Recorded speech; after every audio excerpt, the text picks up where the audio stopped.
Saparikar Shri Shri Guru Gauranga Gandharvika Giridhari Jiu Ki Jai Shri Giriraj Govardhan Ki Jai Shri Rupanuga Guru Varga Ki Jai Namacharya Srila Haridas Thakur Ki Jai Shri Krishna Chaitanya Prabhu Nityananda Shri Advaita Gadadhar Shivasati Gaur Bhaktivinoda Ki Jai Shri Shri Radha Krishna Gopa Gopinath Shyamakunda Radha Kunda Giri Govardhan Ki Jai Vrindavan Dham Ki Jai Navadip Dham Ki Jai Shri Chaitanya Saraswat Mat Ki Jai Shri Gupta Govardhan Ki Jai Ganga Devi Jamuna Devi Bhakti Devi Tulsi Devi Ki Jai Om Vishnupad Vishvavarena Srila A.C. Bhaktivedanta Swami Prabhupada Ki Jai Shri Chaitanya Saraswat Madhacharya Vrinda Ki Jai Jai Srila Bhakti Bimala Avadut Maharaj Ki Jai Jai Om Vishnupad Srila Bhakti Pavan Janardan Maharaj Ki Jai Jai Srila Bhakti Ranjan Madhusudan Maharaj Ki Jai Srimati Bhakti Lalita Devi Dasi Ki Jai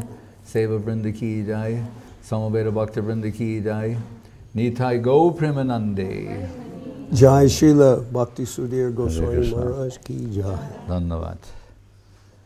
So, Hare Krishna.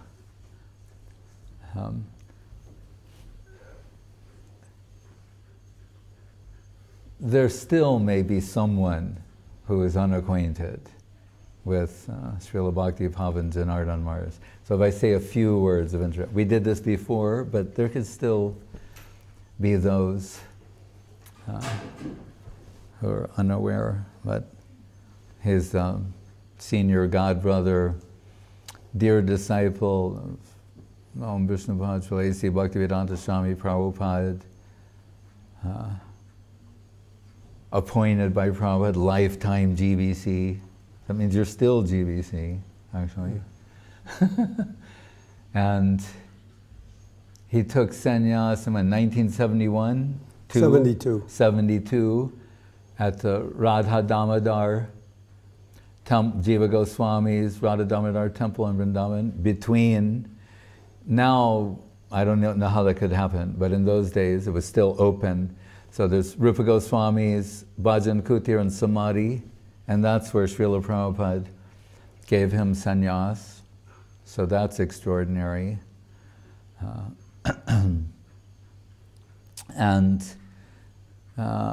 later he came to the lotus feet of Srila Guru Maharaj, who gave him the sannyas mantram, as Guru Maharaj heard from Saraswati Thakur, because Guru Maharaj is the sannyas guru of Keshava Maharaj, Goswami Maharaj, and others.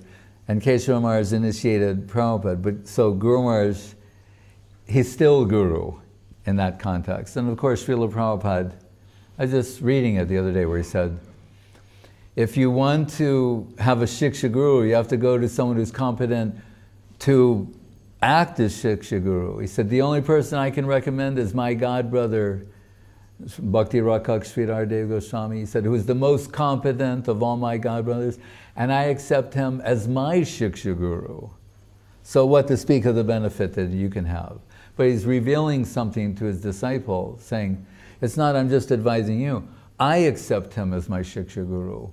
And lest someone think that was some sort of flattery or politeness, there's no other recorded instance of Prabhupada saying that, written, recorded, or otherwise. So it's something from the heart, genuine, that he expressed towards Srila Guru Maharaj. So Srila Janardan Maharaj, recognizing that in Srila Guru Maharaj, in the aftermath of the disappearance of Srila Prabhupada, took full shelter at his lotus feet. I was witness.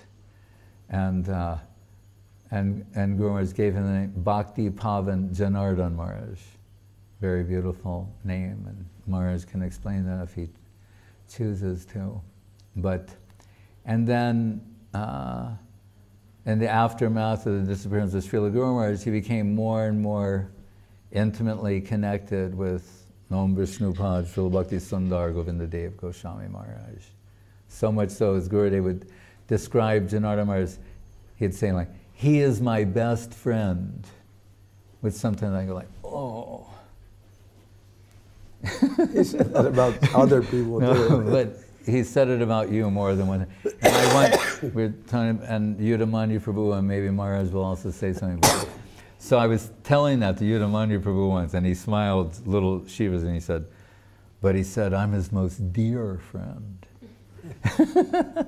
And I thought, Gurudev's the master of like, how to like, flatter someone to apparently the maximum degree and then do it again with another, when he saw another person might have felt a little slight, he could like do it again. And both people would be happy. So, very dear to Srila Gurudev, and Gurudev considered him extremely reliable.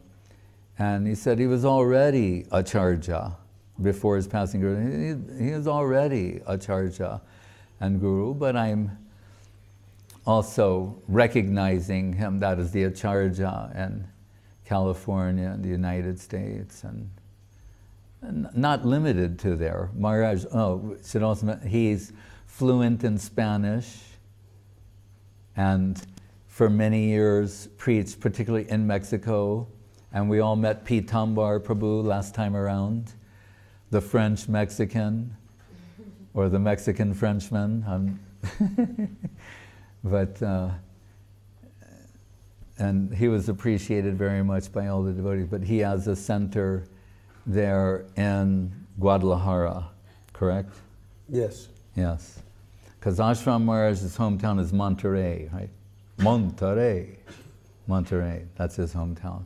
So Guadalajara, Pitambar, and Maharaj visits Mexico regularly, but he preached all over India. His first 4 years of Krishna consciousness were in India, if you think about that, those who've spent some time in India.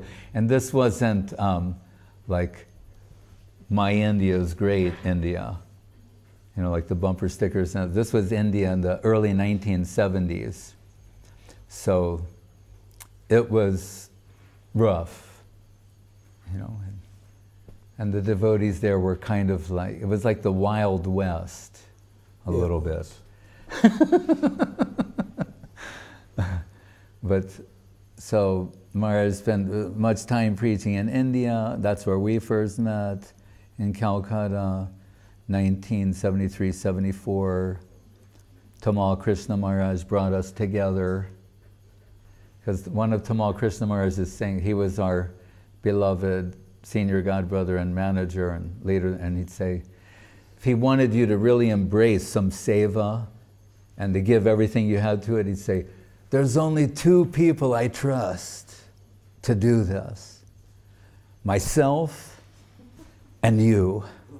And right now, I'm busy. But he's saying, there's only 2 people in the world I would trust to do that, me and you. And right now, I'm busy. You know who typified the Wild West atmosphere of India? Pushkar. Oh, yeah. Yes. The golden voice, or the mouth, as he was sometimes known. Yeah, he was a very good artist, too. Yeah, he's a fantastic, I'm his biggest fan of his art. But he would also speak truth to power, we can say. He did not hesitate to speak truth to power.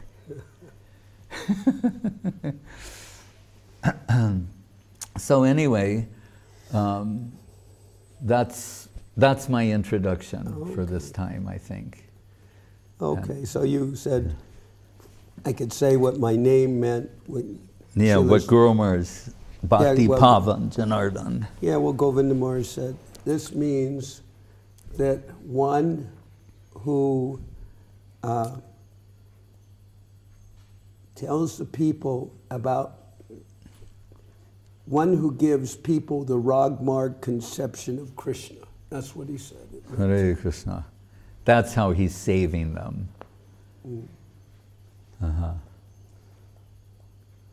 And about Yudamanyu Seva Vikram, this time, just a few weeks ago, I went to Chongqing, China, for Yudamanyu's last, you could say, his cremation and everything. And people flew from all over, not just all over China, but also from Thailand. I was on the plane with Devi Rani. And Jamuna came from here? Jamuna came. Devotees came from everywhere. There were over 50 devotees who came for, and a very sad scene. A lot of crying and but I don't know. I was there, and certainly I shed before some tears about Yudamanya's passing away. But when I was there,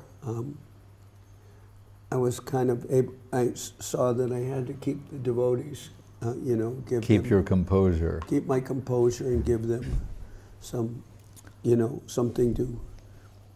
someone to give them some shelter. And Sita was very emotional, and I told her, look, Sita, you're our leader. You have to be strong. So it was nice to be able to see that many devotees in one place, all Chinese devotees. And it was, I thought, a fitting tribute to Yudamanya Seva Vikram. And he has worked in China. And they were the people whose lives he had forever changed.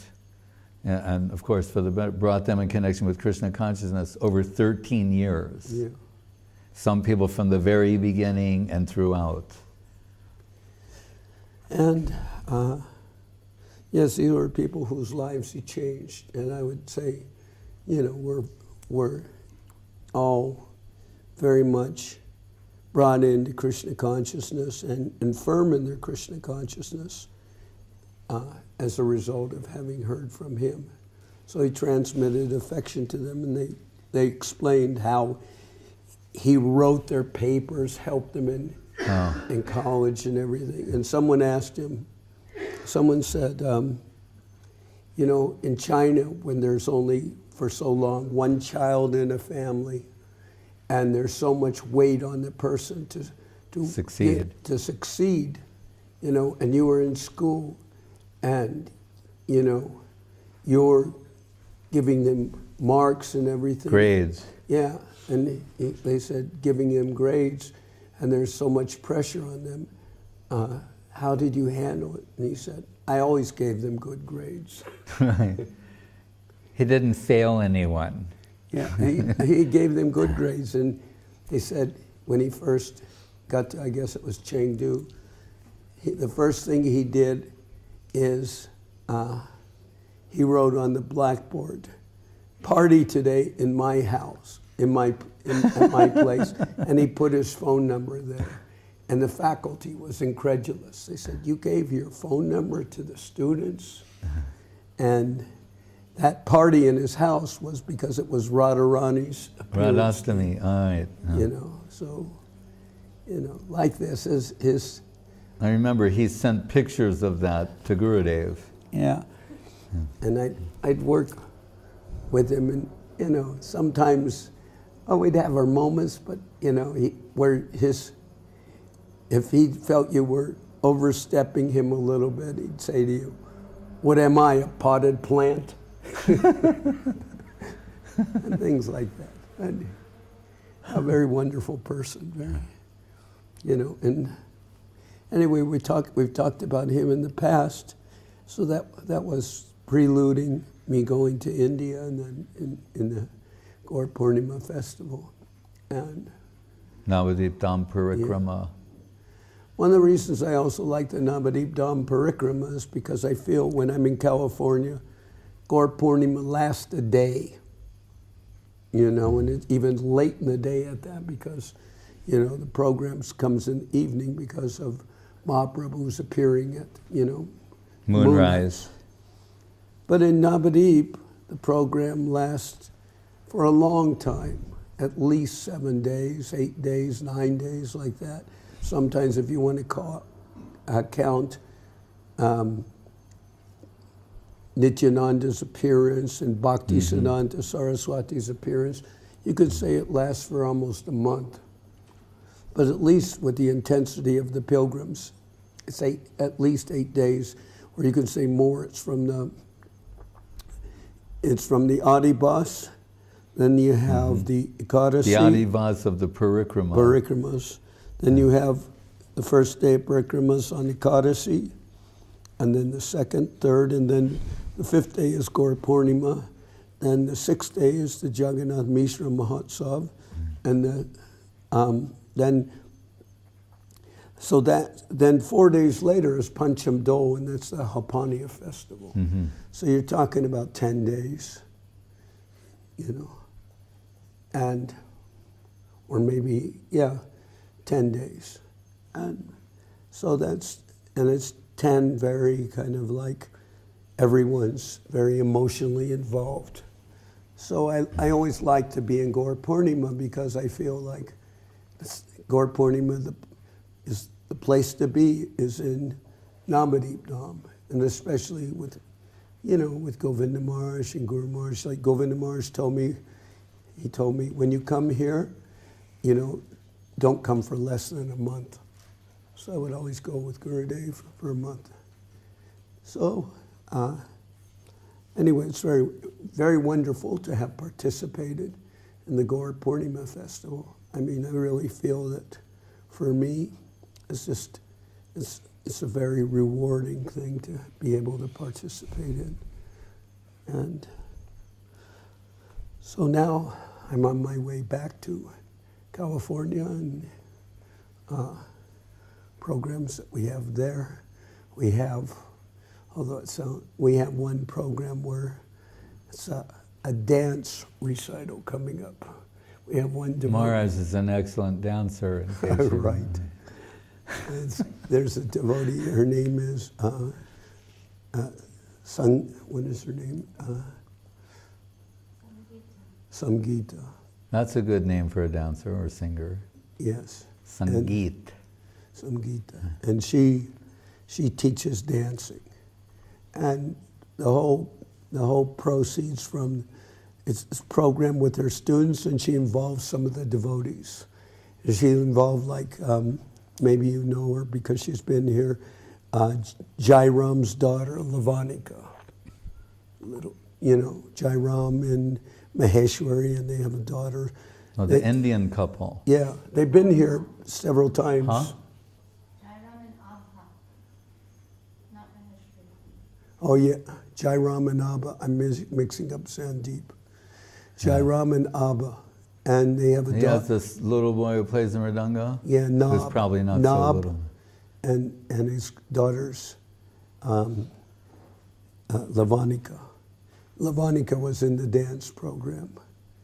And anyway, they charge tickets for that, and most of the ticket buyers are people related with the school and everything, but they bring in some decent amount from that, and she donates it to the temple.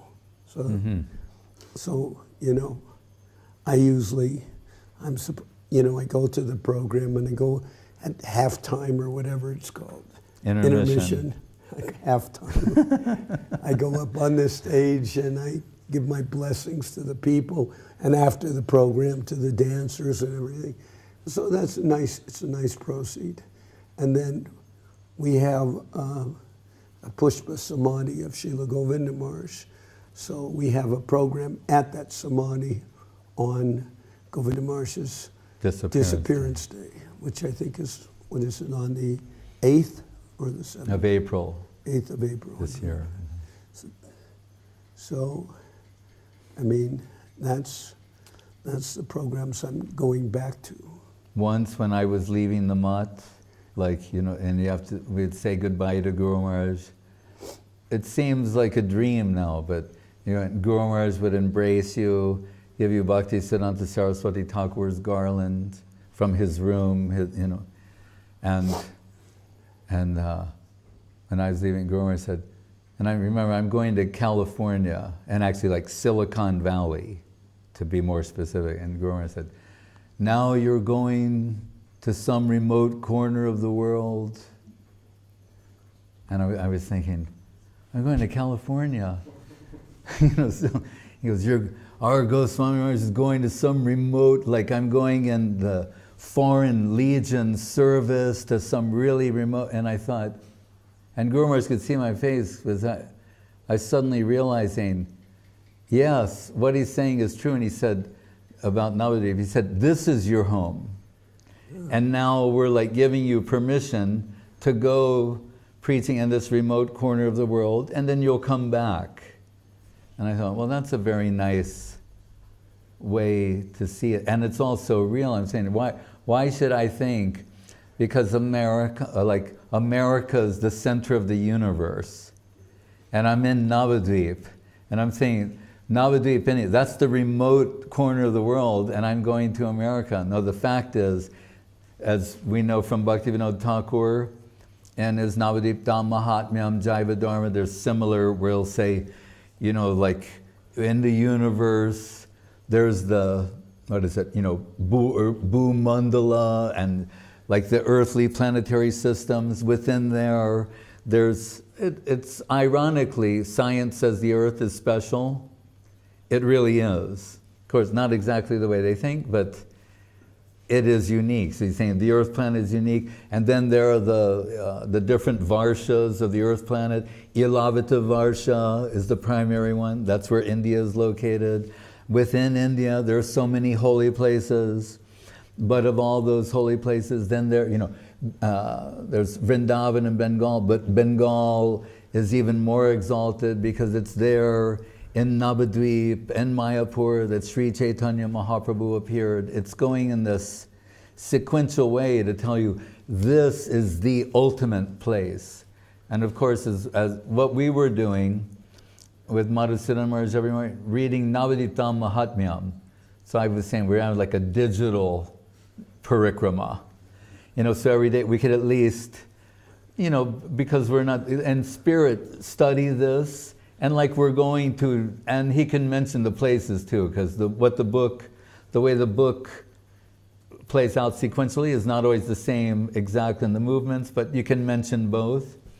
But really, Guru Maharaj said Bhaktivinoda Thakur is giving the topography. You know what that means, right? You do. Topographical or cartography means, like he said, an aerial view of Navadvip. It's very interesting. He's saying that's what he's doing. He's giving you the aerial view. Here are all these places, and here's why they're significant. And then what you read there is astonishing. And you realize major events have been taking place in Navadvip for millions of years. 500 years ago, Mahaprabhu, and that's in Chaitanya Bhagavat and Charitamritam. But in Navadvip Dham Mahatmyam, we're hearing in previous yugas and millions of years ago, certain things took place here when Nrsingadev going after having killed Hiranyakashipu, and he's flying with the Devatas, and he decides to situate himself where there's a central place surrounded by many hills. So one of the names is Devapoli, was one of the local names for it, because gods on the different hills, they sat in praise of Nrsingadev, and now it's most commonly referred to as Nrsinghapoli. But it was also Devapoli. And then from there, the breeze Bhaktivinoda Thakur feels coming through Srupganj. It's Nrsingadev going to Mangal Arati at the Yog Pit, and all those things. But then, so I thought, what Guru Maharaj is saying, of course it's right. I'm going to a remote corner of the world. And this is the central conception. Yeah, when sometimes in California, one of the senior devotees would say to me, well, aren't you observing Chaturmasya? What you can eat and can't eat. Yeah. Well, from a practical standpoint, I won't observe Chaturmasya because during the time of the spinach fast. They donate large quantities of spinach to the ashram. And spinach, you know, I'm not going to just throw it away or not use it because it's, but I told that person, I said, Chaturmasya, the austerities of Chaturmasya, I'm doing just by being in the West. Put it back because of the... Yeah, because, you know, in the West, you know, you're dealing with particular mindsets of people.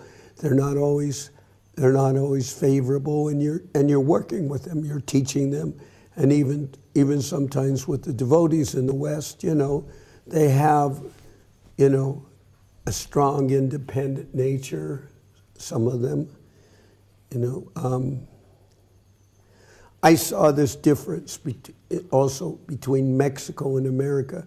I think this difference was, you know, explained in a book called, I think it was called Distant Neighbors. It's about Mexico.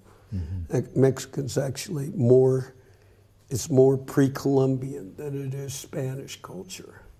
But one of the things it mentioned is that in America, people will very often just say to you some variation of this. I just want to give you a piece of my mind.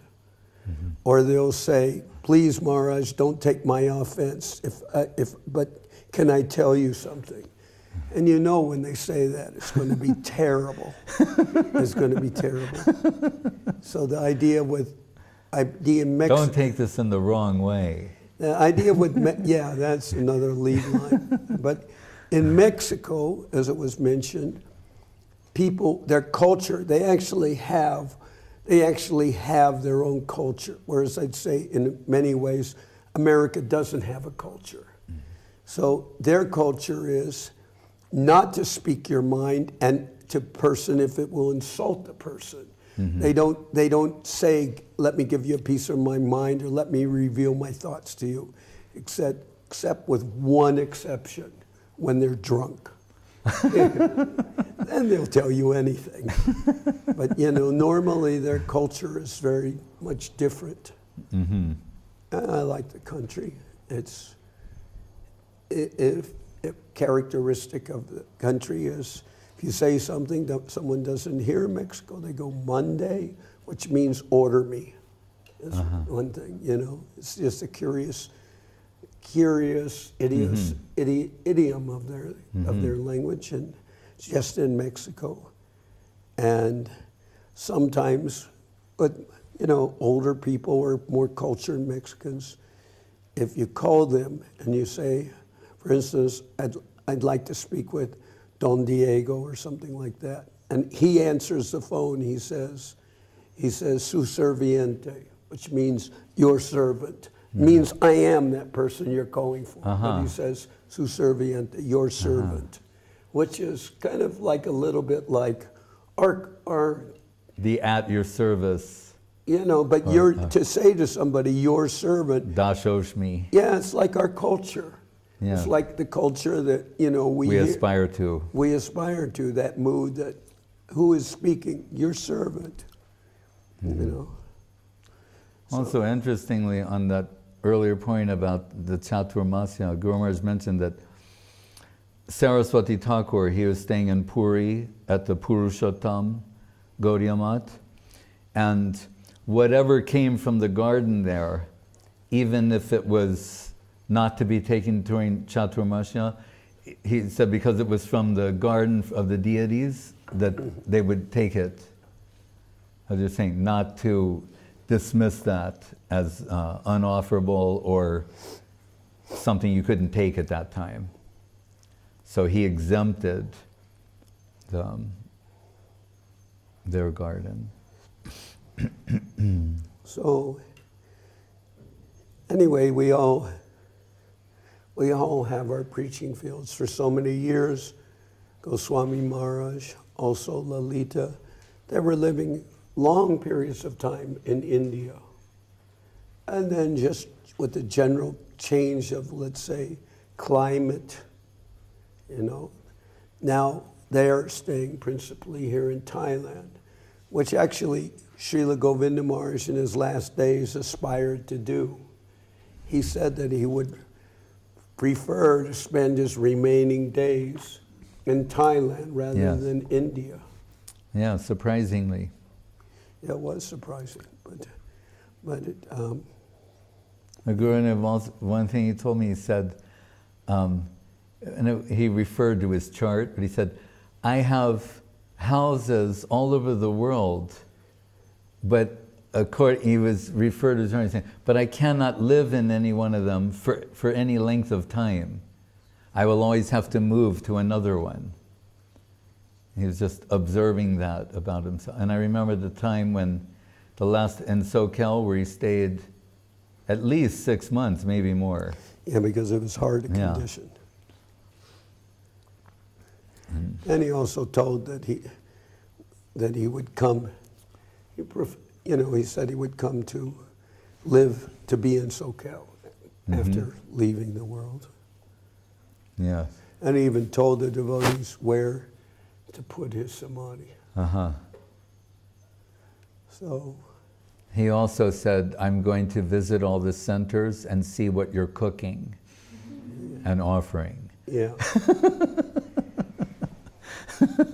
And he said in SoCal, buy one tree, he said, he said, he told me, he said, I will come here and I will sit on the branch of a tree, which is, it sounds odd, but when I was reading, kind of like something, I think from Indian, like writing and all that, it said that sitting on the branch of a tree, I believe, is one of the, not saying that was the case, but it's one of the attributes of a ghost.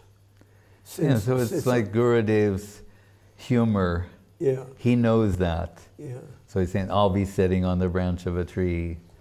Yeah. And he said he wanted to be near this particular tree, and he said, that way I can see the driveway and see who's coming up.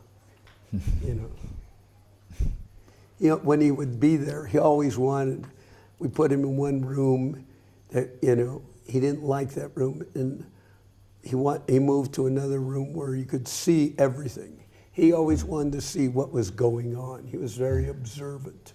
Like in Navadvip, also on his veranda, he kept those two windows open, and he can see, he says, where everything's going on is the kitchen and the pujari.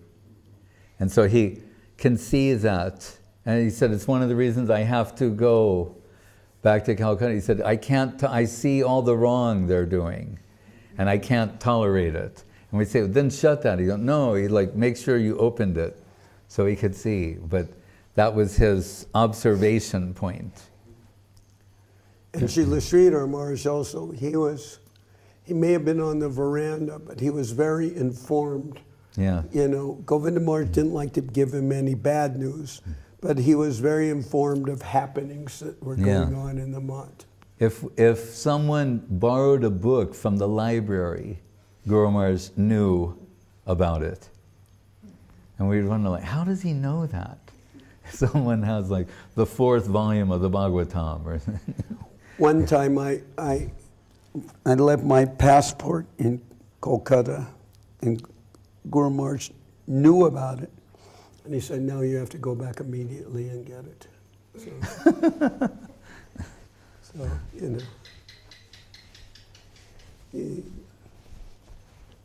but that's the whole special tone that we experienced in the Sri Chaitanya Saraswati Math.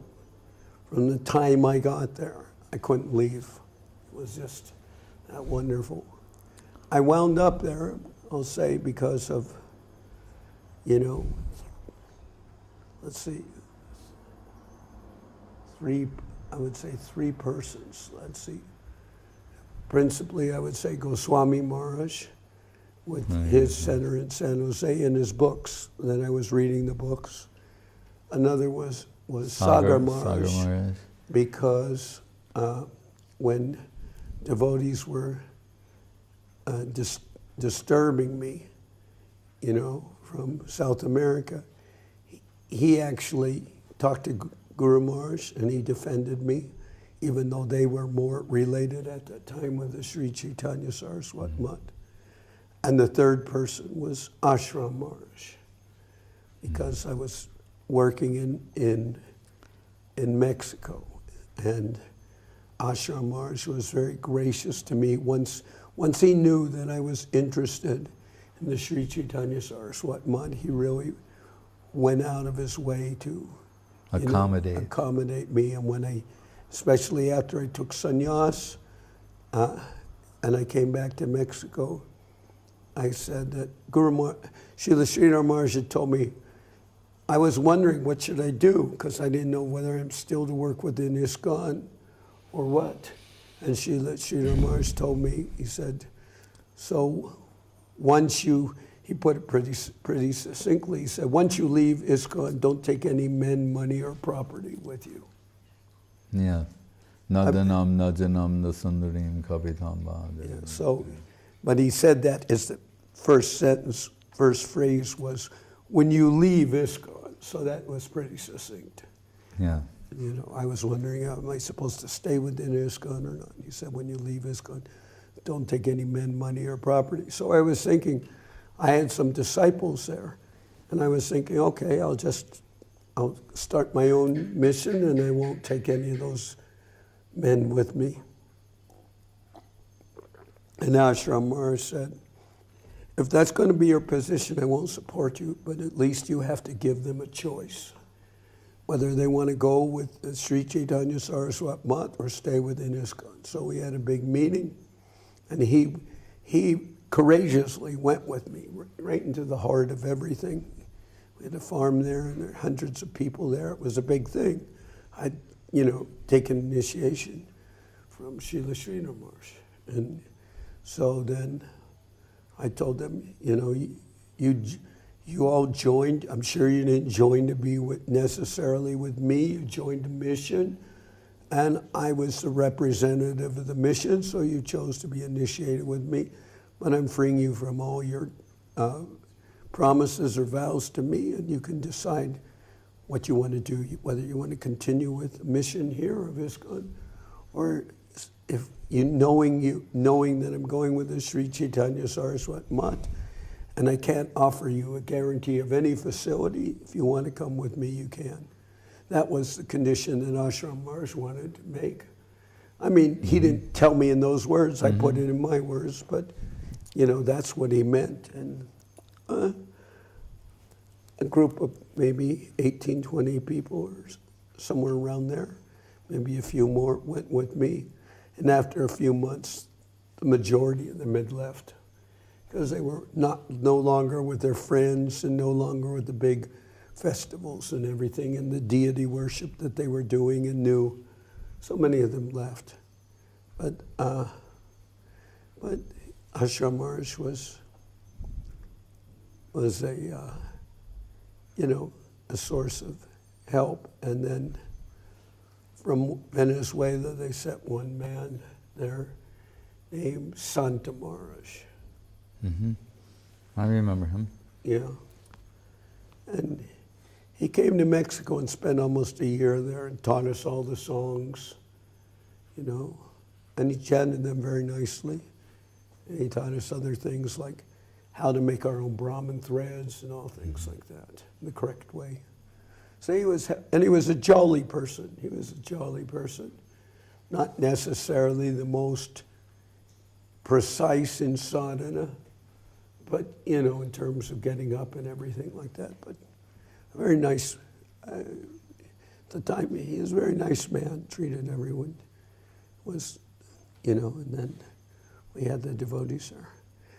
But I went, as Goswami Maharaj was there in Navadip presenting the search for, the Lord's loving search for his lost servant to Srila Sridhar Maharaj. And that book was, to me, saw that. I was reading the other books, but that book was overwhelming.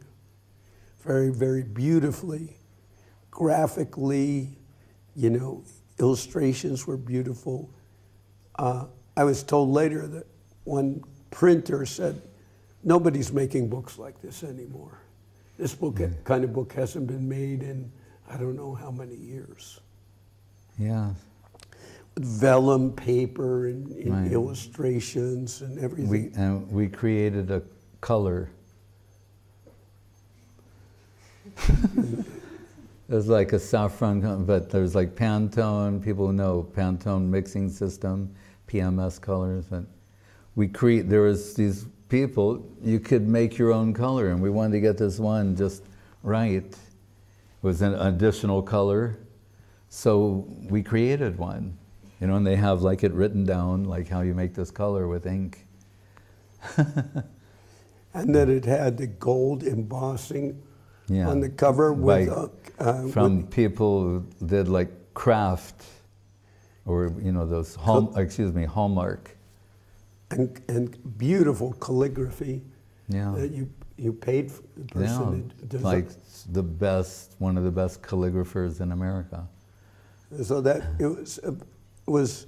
that book is, you know, anyone who has that book, it's like it's a one of a kind publication. We also got one unique color because although I wasn't the original compiler, when I was given the manuscript for Heart and Halo, yes, which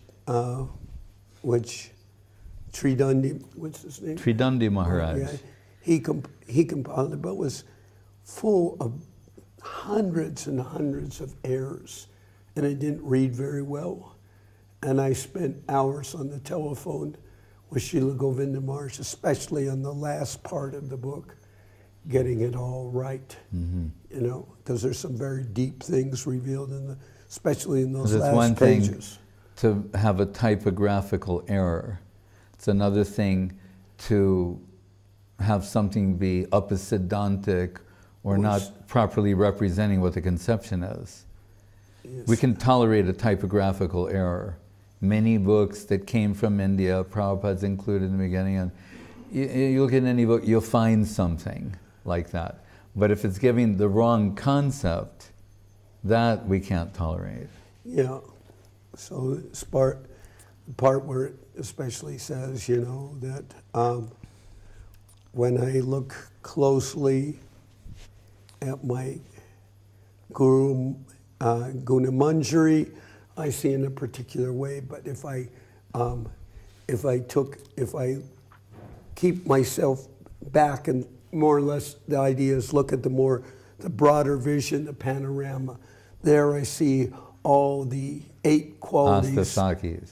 of the Astasakis. Well, you know, and then deeper Radharani. Nobody says the 8 qualities of the female heroine. Oh, Naika. Astanaika. And they said, and that is Srimati Radharani, but also revealed as Bhakti Vinod Thakur. That was Srila Saraswati Thakur's vision.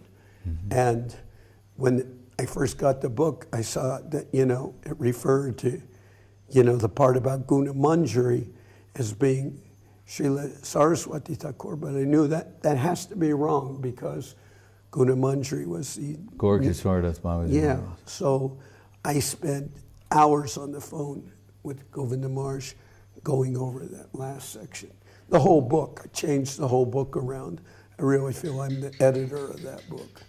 But we also I don't know if we created it or it just came out that way, a very unique purple color for the cover, which Gurudev liked very much, and he said it was like, you know, so that book I worked on. And then the Prapana Jivanamrita, like 7 years working on the Spanish edition. And I feel that it reads better than the English edition. Because, you know, I just wanted things to be perfect. I wanted them to read right. I mean, read properly. So. You know, and Achyutananda Maharaj was publishing a Vyas Puja book for Prabhupada in India and Calcutta in like 1970. And he kept going to the printers with corrections. And that was unusual there. And at one point he said, the printer said to him, "What, are you trying to get it perfect?" And he said, like, "Yeah, that's the idea." Because in India, they think like, if we make these corrections, you can, like waste paper. Very different way of seeing things, He kept saying, "Oh, this isn't right, we have to correct this." And they go, "Are you sure?"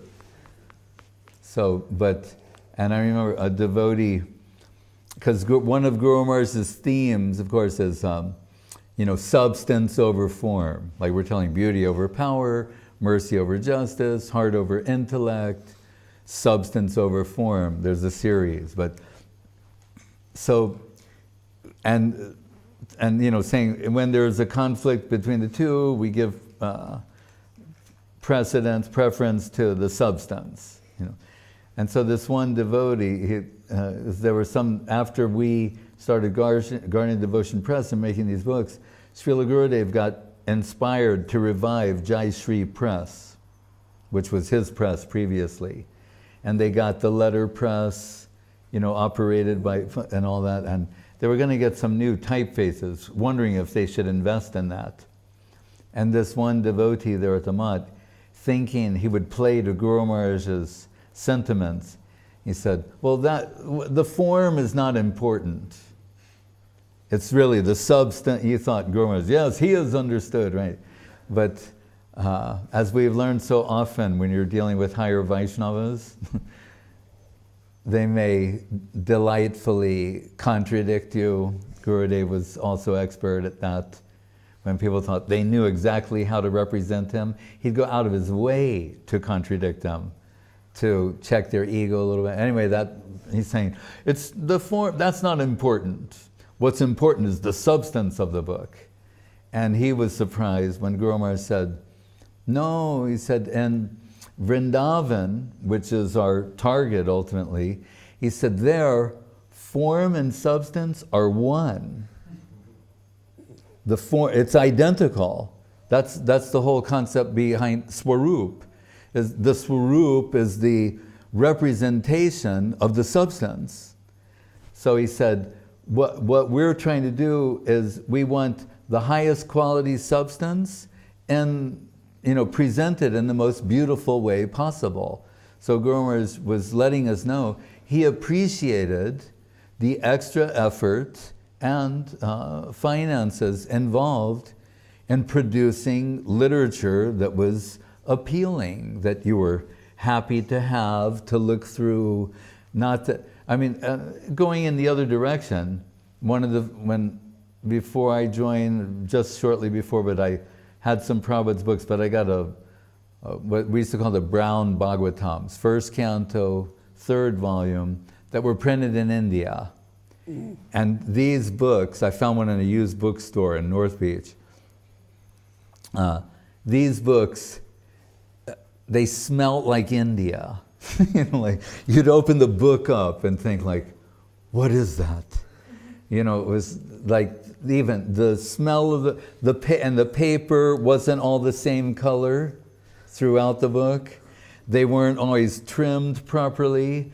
The binding wasn't first class. On the pages, the lines weren't always, squared, and the printing was erratic. It wasn't, but there was something that was charming about that, right?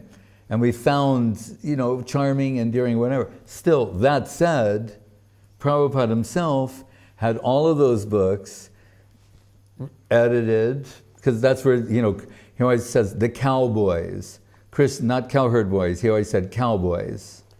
Cowboys and cowgirls. Only on the original Bhagavatams, those brown ones, sometimes it referred to the cowherd girls instead of cowherd girls. There's so many typos and stuff like that. And there's other things I can't even say. But that said, Prabhupada then had all of his team. Another typo, it said, the supreme lard. Hare Krishna. Don't explain that. Delete that. Like rewind. but anyway, then Prabhupada had his whole team. The English editor, and Hayagriva Prabhu was an English professor from Ohio State University, like good, big school, and the whole editing team, Jayadvaita Maharaj, the Sanskrit, and they corrected everything. And it reminds me of the time when Professor Sanyal, who was a scholar, who was the author of Sri Krishna Chaitanya, 2 volumes, that Saraswati Thakur, that was like what he sent to England to start the Western preaching, and Guru Maharaj said Saraswati Thakur planned to spend the next 10 years of his life in the West. His devotees were the advance party. He was going to go. And paying Srila Prabhupada Swami Maharaj one of the greatest compliments of all time. And he said, and Swami Maharaj gave him those 10 years. Like that was his gift to him. Because he himself wanted to go and preach in the West. But what was the point I was making? That, why did I say that? Oh, so Professor Sanyal, who is a scholar, like at his college, the Ravenshaw College, he's what they call the head examiner. That means people who are submitting PhDs, there's a committee. So say it's a 5-man committee. The head examiner, he's the leader of the 5-man committee. He decides whether or not you get a PhD. If he's not on board, you don't get one, even if you got the other 4 people. So that's always the top level academic who can occupy that position. So that Professor Sanyal, still, he was a fanatical follower of Saraswati Thakur. So Guru Maharaj said, once Prabhupada, Saraswati Thakur, dictated something. And Guru Maharaj said, his English was not perfect. That's Guru Maharaj's. A lot of what we see or associate is Sanyal. Correct. You know. So anyway, so they're wondering what to do. He just dictated something that wasn't in totally correct English. And he said, like, Professor Sanyal said, then let the dictionaries and the grammars be corrected. But what Guru Maharaj said, you know. And when Guru Maharaj is telling this story, actually to the DжиБиСi, who met as a group on Prabhupada's advice, after I leave the world, when you need to consult with higher authority, consult with Srila Sridhar Maharaj, so they're all there. And Guru Maharaj is only halfway through the story, so when he tells this part, they're like, Jai, like, horrible, that's the spirit. They're all on the side. And Guru Maharaj said, like, wait, you know. And he said, then a little higher devotee came. And they're all he said, the little higher level devotee came and said, no, our service is to correct it and put it in the proper English. He said, because we're representing our Guru Maharaj to the public.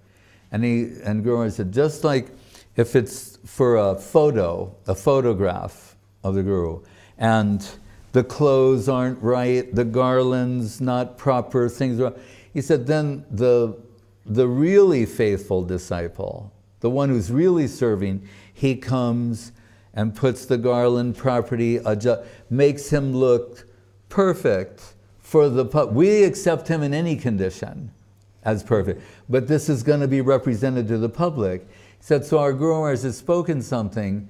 If we send out to the public something that's like that, they'll get a bad impression. Yes. It's just like this one British... in this way, yeah. in this way, yeah. in this way, our Guru Maharaj will be properly represented. But this British scholar on how to write essays and stuff, is telling you what's the proper way to do it. And then at the end he said, and you should check your spelling. And he said, because, he said, if you don't spell words properly, people will think that you're stupid. And then he said, rarely will you want to give them that impression. Rarely. So the fact, when people see typos, it could be a brilliant thought. They see typos, their impression goes down of the person they're hearing from. So Guru was saying, the faithful disciples, they put it in the proper language, as Maharaja is telling, gets the punctuation right. For the concept, that has to be right. These other things could be tolerated. The concept has to be 100% correct. But then the punctuation, It's interesting working with printers, though, because you're talking about perfection. You gave the example of Achyutananda. I was working sometimes with printers who used web presses. Yes. And they would tell you, we won't take an order of less than 100,000 books. Yeah. And when they ran, we were doing medium-size and small-size books and some big size books, running them on a web press. And when they they would tell us when they ran those presses, the first 10,000 books they throw away. There would be throwaway. Yeah, it just kills you to hear that. They have to adjust the color balance, the ink and everything. And you see dumpsters full of these things. One thing they do in the modern world is they recycle it all. They really do. Yeah. Printers are in the recycling. So now, first 10,000 would be, throwaway. That's hard to grasp. But these presses, they print the book, they bind the book, and it comes out even sometimes shrink wrapped at the end of the press. Yes. That's the kind of, these are amazing presses. The paper's on big rolls, and the things are just rolling through the press at blinding speed. Yeah. They're very fast. So it's interesting, the printing world. Just like you're working here with Full Dome, it's very interesting, the world of, we can say animation, the world of, video production. Nowadays you're talking, it's on such a high level that, somebody spends, $5-10 million on a movie, it's considered very, very low budget. Yeah. Yeah, the movie now coming out is $140 million. That's previously. Now they're 250 million, some of them. Yeah. But there really is some truth, in the idea that, relates back to what you were saying about form and substance. The form is also, is the substance. And there is the saying, a picture is worth 1,000 words. Yeah. And people are very much, especially in this age, they're very much captivated by what they see before their eyes. Yes. And it's a very powerful medium for presenting, philosophy, thought, Krishna consciousness, it just has that impact. Right. But it's not an easy thing to produce something that involves so many persons. Yeah. So I remember Saraswati Thakur of the day, Guru Maharaj actually gave the name for his exhibition with the dioramas. Guru Maharaj came up with the name. He said, "That's where this comes." He called it theistic exhibition. That's why we call it theistic media. But Guru Maharaj said theistic exhibition. And Saraswati Thakur is using, we can say, and not in a demeaning way, but the technology of the day, and it's very popular in Bengal, the dioramas. And you see them at Goswami Maharaj's mat, isn't it? Yes. Where they have them on the wall, all the different pastimes. They have them at other mats, but it's the most extensive all these different pastimes. So Saraswati Thakur, he wanted these dioramas to show, one of them was Krishna and the Brajagopis when they're meeting in Kurukshetra. That was one of them. But other philosophical points, things from the Gita, slokas, lila, but realizing, as Maharaj is saying, that people are visually oriented, particularly. Even, just to follow this point, in literature, one of their sayings in writing is, show it, don't tell it. They mean, make a picture of the thing. Don't tell the people that's you're supposed to give them an image or a series of images that makes them understand something. And if you want to get really heady for the intellectuals out there this evening, T.S. Eliot, we're talking about the objective correlative. Look that up in your Wikipedia. But he means that you arrange words, images, etc. in such a way as to convey a particular feeling. So we've heard all along from the very beginning, what was the necessity of Mahabharata? That people find it difficult to just digest philosophy straight.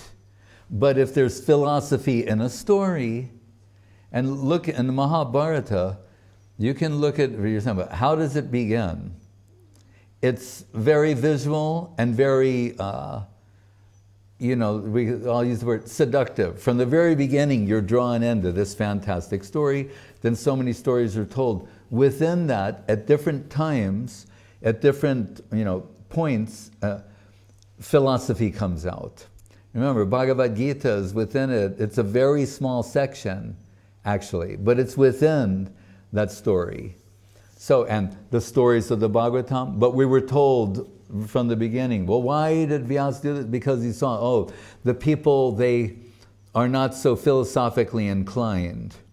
And I remember we were in Krishna Balaram Mandir when Sagar Maharaj was the president there, and Prabhupada was there, and he's giving this lecture one morning, his Vyasa son, and this Indian family, and they walk right in front of Prabhupada, like here's all the devotees, here's Prabhupada. They walk right in front of him like this and go and give dandavats to the deities. And then they walk right back. And the class is going, he's there with the Bhagavatam and everything. And they might have pranamed him, but they went, and then they came back. And then they were sort of out of earshot, and Prabhupada said, he stopped his class for a minute. He said, people are not interested in philosophy. He's speaking the Bhagavatam, they walk right through. And he said, practically speaking, I started this whole movement on kirtan and prasadam. And then he went back to his talk. Well, yeah. I also liked when you were presenting the books from the Guardian of Devotion Press, you weren't going with the traditional style, which I would call in many ways, and what's the word? Archaic language. Yeah. Right. And I'm not demeaning a term. I'm not demeaning a term that was used by Srila Govinda Maharaj. I mean, it was chosen as the title for a book, and probably a lot of you are maybe familiar with that book. The subtitle was The Quintessence of the Hare Krishna. Of the elixir, the quintessence of divine elixir. Right. That's an archaic expression, but it has some beauty.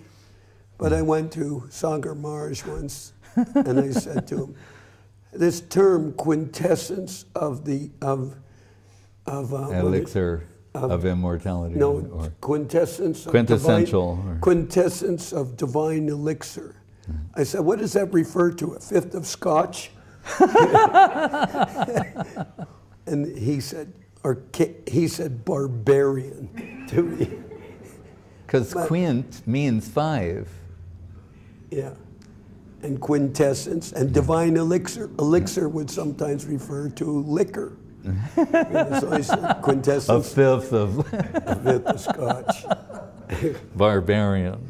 Yeah, so Sagar Maharaj used to joke also, he'd say, Goswami Maharaj is trying to take the language of Krishna consciousness into the 21st century. And he said, I'm trying to take it into the 16th century. And I'd say, Maharaj, that's not true. I said, you're trying to take it into the 18th century. But I like that Goswami Maharaj was trying to put the books in a dignified language, but it wasn't sticking to the form of Britannical English, because we, you know, we weren't living in Oxford or Cambridge. we were living in America. And, you know, language, just like many things, is a constantly evolving. Yeah. It's constantly evolving. Expressions that you know, expressions change daily practically. Yes. So you have to be able to understand what's the level of communication with your audience. Yes. And if you haven't captured that, you're reaching less people than you could be reaching. Yes. And the other thing to understand about translations, particularly, I've mentioned this more than a few times, is that it's commonly understood in the publishing world. All translation is interpretation. So to think, you know, if something was it was composed in Sanskrit or Bengali, then someone, according to their ability, and we're saying sincerely, but according to their capacity and Siddhantic understanding, they're giving an interpretation of what that is. That's why the books that are in English, they sound like Guru Maharaj because it's Guru Maharaj speaking English.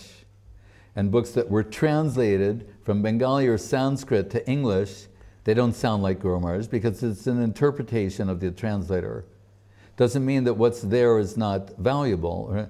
But it's not the same. Guru Maharaj says he was meant to preach Krishna consciousness in English. It's not something I've said or created. He said that about himself. And Gurudev once told me about, he said, because I noticed like Srila Govinda Maharaj would suddenly let loose with a phrase like specific gravity. And I'm thinking like, and he said, I got from Guru Maharaj. And he said Guru Maharaj had a dictionary that was like Sanskrit, Bengali, and English. So he has a very extensive English vocabulary. And he uses these words with like great precision. They're not just, like I told, Mark Twain said, what's the difference between an acceptable word and the precise word? He said, it's the difference between lightning and a lightning bug. Right? A lightning bug is a little bit of a lightning bolt, you know, strikes the heart. And so Guru Maharaj, his use of the English language is precise. And we saw the effects. When people would read these books, having never met him, maybe having never even seen a picture of him, they would undergo a conversion experience. They would read, particularly Sri Guru and His Grace, but Search for Sri Krishna, Sri Guru and His Grace, Golden Volcano, Loving Surge, he said later, Subjective Evolution. And they would undergo a conversion experience and then want to go to be with him, get initiated by him, go to India, or like, and to this day, it's still going on. To this day, they may have made different connections with different people, but if they, by His grace, they read Guru Maharaj, they can still have this sort of awakening. And they realize, oh, this isn't exactly what I was given to believe or to understand. It's still, Guru Maharaj said, these books are only posing as passive in the form of a book or now digital media, or said it's like a deception in a sense. He said it's spiritually conscious substance with wanting to make itself known or be revealed through an agent. So still we're having that. And was my great happiness was when I was invited, first Gurudev brought Avadut Maharaj and I together in the year 2000, and then told me to assist him in preaching in Russia. And I went there, and first night was in Avtozavodskaya in Moscow, and then I went to Kiev the next day, and I'm giving this program, there's like 30, 40 people there. And remember, I had been in Russia in 1978 and 79, and now it's 2000. Big change from the way I'd seen it the first time. And the first time we're there being clever, like we're on our world tour, we're yoga teachers, that kind of thing, you know. Anyone who knows me knows I am not a yoga teacher. But anyway, but now I come back and I'm wondering, and we know we're telling everything we know, but in a careful way. Now we come, it's 2000, I say, are there any questions? And someone will raise their hand, they'll say, and Sri Guru in His grace, Srila Sridhar Maharaj says, and then they'll ask a question about that. And I was like, almost fell out of my chair, fainted. I thought, how things have changed. They're asking me questions based upon the books, the publications of Srila Guru Maharaj.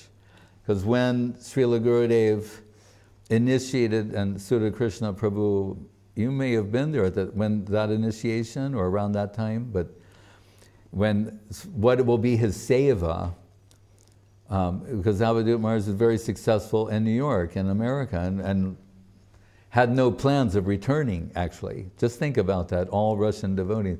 He was not planning to go back to Russia, had no plans for it. That's why it's a detached thing that he did. Gurudev said, I'd like you to take Guru Maharaj's concept, his writing, and to Russia. And that's why he returned.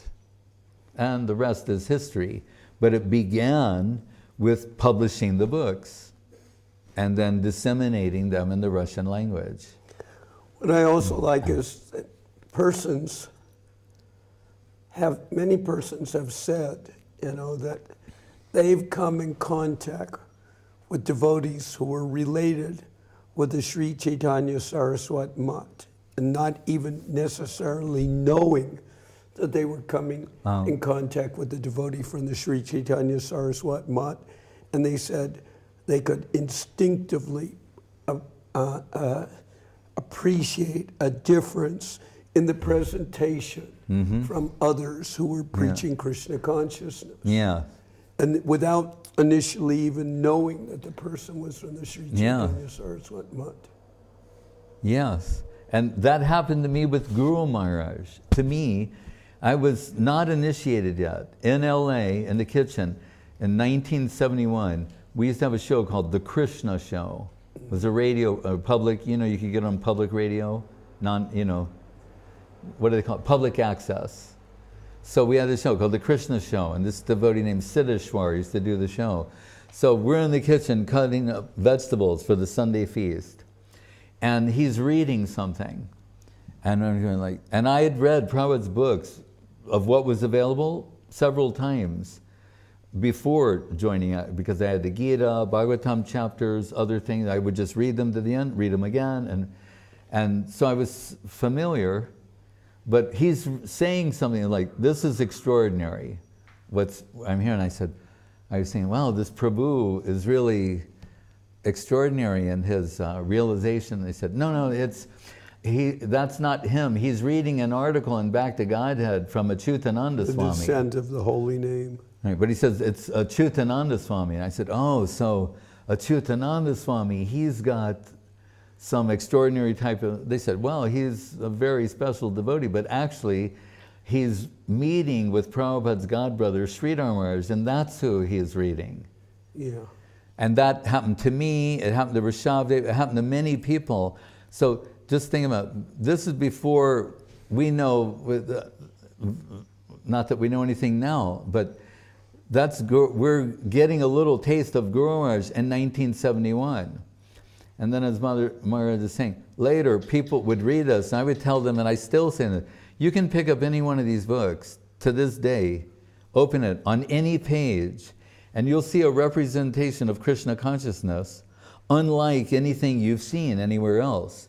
But to add to that is something Guru Maharaj told me once. He said, and we're just talking privately in the afternoon, and he said,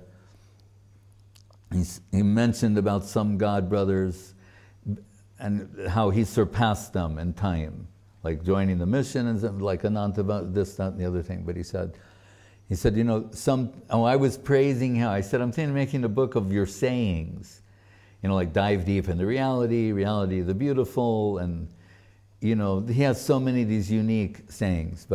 And he said, well, like what? And I said a couple. Then he said some, and like, oh, maybe, But anyway, and then he said, my godbrothers say that I say things that were not said by the previous acharyas. And there's like a pause. And you could think like, is that good? You know, like Guru said, they're not said by them. He said, but we accept them because it is in line with what has been expressed by the... In other words, they're saying, you're saying things that are original. It's another way of saying that. You're expressing Krishna consciousness in a unique and original way, and we can't deny that. Normally, if someone says something that's very different than what, it's dismissed out of hand as being suspect. They said, but in your case, you're saying things that were not said, but it's completely in line with what they're saying. Yeah, I heard it once compared to water coming forth from very... Oh, Gurudev. He said 3 people, this, I know that. He said, there's 3 God brothers, and we can say who they are. It's, you know, it's Yajavar Maharaj, Madhava Maharaj, and Guru Maharaj. And Gurudev is giving some comparison to their different preaching styles. So he said, Yajavar is like very clear, or he said for Madhava Maharaj, like very, like a waterfall, like, you know, it's, what's the word? Cascade. Cascade, but also very, you know, like excited delivery and like that. He said, but not so clear what was being expressed. He said, Yajavar Maharaj, totally clear what's being expressed. He said, but like a pond, a little static, calm. Right? He said, but Guru Maharaj, a fountain springing from the unknown quarter, giving something fresh at every moment. That was his observation. And he knew all 3 of them intimately and worships all 3. But he said, that's Guru Maharaj. Who spoke that? Srila Govinda Maharaj. That was his example. Yeah. He's comparing their different ways of presenting things. So Guru Maharaj said that, but they accept it because it's in line. And that's, so when we have this discussion at different times, we worship Gaudiya Math, all of it. We worship ISKCON. Guru Maharaj also worshipped it. He didn't like to hear anyone speak against ISKCON. He saw it. Swami Maharaj like personified. Same with Gaudiya Math as Saraswati Thakur. But and there are many branches, and it's the will of Krishna that it branched out in so many different ways, accommodating so many different people. Oh. But what is it that makes Chaitanya Saraswat Math unique? It would be good enough if it was a generic representation of Gaudiya Math, because that's a wonderful thing in this world. But what makes the Chaitanya Saraswat Math as opposed to another Gaudiya Math? And what it is, this original wealth of Srila Sridhar Maharaj, these original conceptions, acknowledged not only by his disciples, who are obviously prejudiced and were fanatical about that, but by Saraswati Thakur himself. You know, Bhaktivinoda wrote this through him. He represents me fully.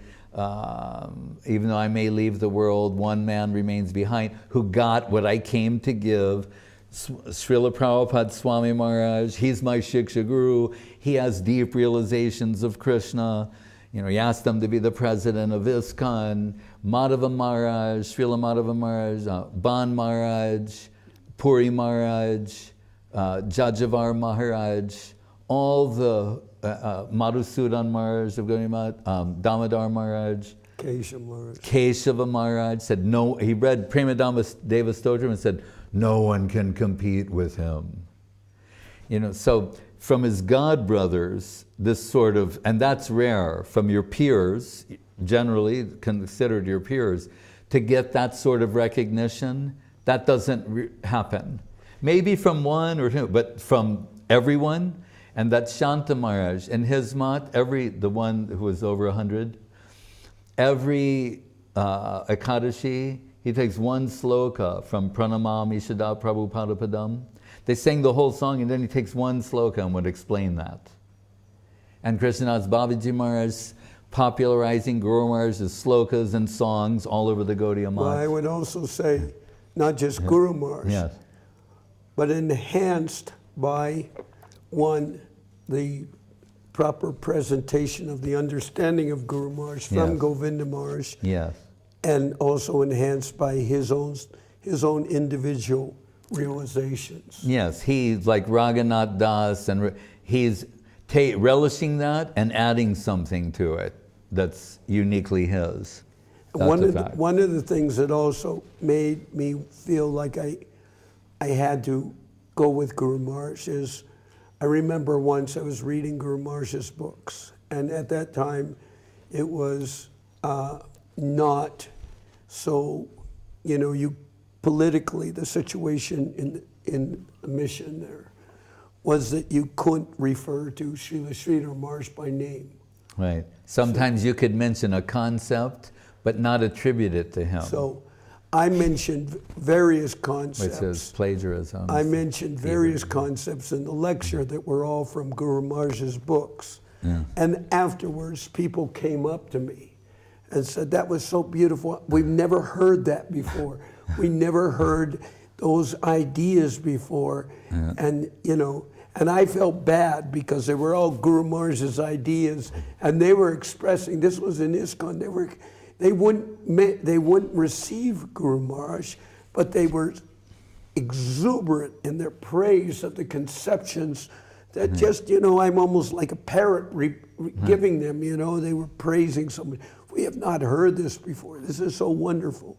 And then after that, when they said like that, I thought, well, it pains me a little bit, but I have to leave this, because if the person that's most energizes them and delights them so much, you can't even mention his name. How can I be part of this? Yeah. And add to that, it was Guru Maharaj who had the audacity and to declare Srila Prabhupada Swami Maharaj as a Shaktavesh avatar. Now everybody says that and accepts it, but he's the one. No one had the I'll use that word, audacities to say that, but Guru Maharaj did. Once he said it and expressed why, then everybody started promoting that, but that came from him, and all these other things, but add to that. And as you say, with Srila Gurudev, Srila Prabhupada's Pranam Mantram was just the generic Gaudiya Mat Pranam, a little reworked for him. And it didn't include Prabhupada, right? It says, Srimati Bhakti Vedanta Swami Iti Namine, and short a syllable on a line. Srila Govinda Maharaj not only improved that by adding Prabhupada, Srimati Bhakti Vedanta Prabhupadaya Te Namaha. So he included Prabhupada, fixed the line, and wrote 3 more. So with 4 pranams, and the Shaktavesha Swarupine, and Hare Krishna Neti Mantrena, and he describes everything he did, in 4 slokas. So who's the proper disciple of even Srila Prabhupada? So many things. And at this time, Maharaj, we shall conclude. And if you do you feel like singing or not? Hari Hari? I'll try and sing. You can try. If you can't, you can. A little hoarse, but yes. A little horse means a pony, I guess. So I'll do it with just clapping, right? They're going to play. You want some kartals? No. Usually when you have a lavalier mic, by the way, don't play kartals with a lavalier mic, because it'll be... It sounds like crumpling paper. Well, you can't hear anything. Okay. All right. Hari Haraya Nama Krishna Jadavaya Nama. Hari Haraya Nama Krishna Yadavaya Nama. Jadavaya Madhavaya Keshavaya Nama. Yadavaya Madhavaya Keshavaya Nama. Gopal Govinda Ram Shri Madhusudan. Gopal Govinda Ram Shri Madhusudan. Giridhari Gopinatha Madana Mohan. Giridhari Gopinatha Madana Mohan. Sri Chaitanya Nityananda Sri Advaita Chandra. Sri Chaitanya Nityananda Gadadhara Shiva Sadi Gaura Bhakta Vrinda. Gadadhara Shiva Sadi Gaura Bhakta Vrinda. Jai Rupa Sanatan Bhatta Raghunath. Jai Rupa Sanatan Bhatta Raghunath. Shri Jiva Gopala Bhatta Dasa Raghunath. Shri Jiva Gopala Bhatta Dasa Raghunath. Jai Gosai Kori Charana Bandhan. Jai Gosai Kori Charana Bandhan. Jai Te Vignana Shabishta Puran. Jai Gosai Jar Mui Taradas. Jai Gosai Jar Mui Taradas. Tasabar Pada Renu Mora Panchagras. Pantabara Pada Renu Mora Panchagras. Tader Charana Sevi Bhakta Sanivas. Tader Charana Sevi Bhakta Sanivas. Janame More Abhilash. Janame More Abhilash. Jai Gosai Jabe Braje Koilavas. Jai Gosai Jabe Braje Koilavas. Radha Krishna Nitya Lila Korila Prakash. Radha Krishna Nitya Lila Korila Prakash. Anande Bolo Hari Bhaja Vrindavan. Anande Bolo Hari Bhaja Vrindavan. Shri Guru Vaishnava Pade Majai Aman. Shri Guru Vaishnava Pade Majai Aman. Shri Guru Vaishnava Pad Padma Koriyash. Shri Guru Vaishnava Pad Padma Koriyash. Harinam Sankirtana Koe Naratamadash. Harinam Sankirtan Koe Naratamadash. Hare Krishna, Hare Krishna, Krishna Krishna, Hare Hare. Hare Krishna, Hare Krishna, Krishna Krishna, Hare Hare. Hare Rama, Hare Rama, Rama Rama, Hare Hare. Hare Rama, Hare Rama, Hare Krishna, Hare Krishna, Krishna Krishna, Hare Hare. Hare Krishna, Hare Krishna, Krishna Krishna, Hare Hare. Hare Rama, Hare Rama, Rama Rama, Hare Hare. Hare Rama, Hare Rama, Rama Rama, Hare Hare. Nitai Gaura Hari Bol, Hari Bol, Hari Bol, Gaura Hari Bol. Hari Bol,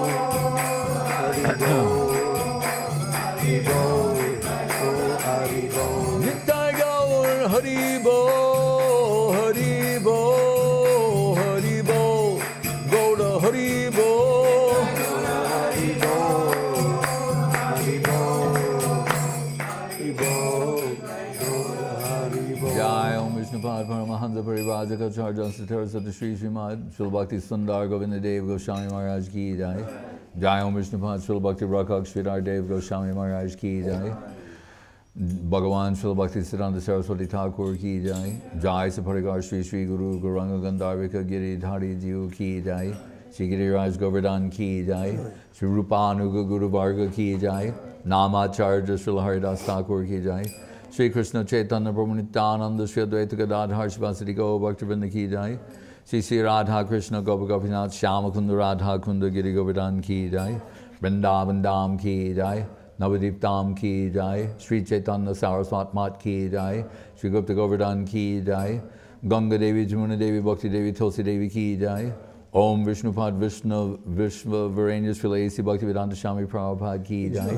Shri Chaitanya Saraswat Madhacharya Brinda Ki Jai. Jai Srila Bhakti Bimal Avadut Maharaj ki jai. Jai Srila Bhakti Bhavan Janardan Maharaj ki jai. Seva Vrinda ki jai. Samaveda Bhakta Vrinda ki jai. Nitai Go Premanande. Jai Srila Bhakti Sudhir Goswami Maharaj ki jai. Hare Krishna.